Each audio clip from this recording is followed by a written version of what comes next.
Pav bhaji is a popular Indian street food.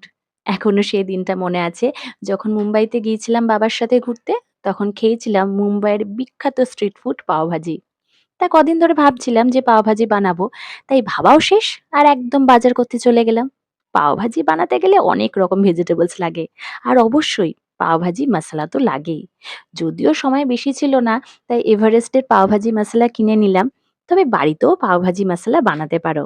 আর সেই পাওভাজি মশলা রেসিপিটা অবশ্যই তোমাদের সাথে আমি শেয়ার করব যে কিভাবে বাড়িতে বানাবে।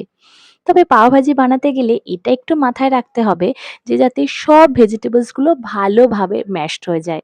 আর জানো তো, পাওভাজি কিন্তু বাচ্চাদের জন্য খুবই ভালো, because it's a great way to get kids to eat vegetables. আর পাওভাজি বানাতে গেলে একটু টাইম তো লাগবেই। আর সত্যি অসাধারণ খেতে হয়েছিল। তোমরা যদি পাওভাজি বানাও তাহলে অবশ্যই ছবি শেয়ার করো।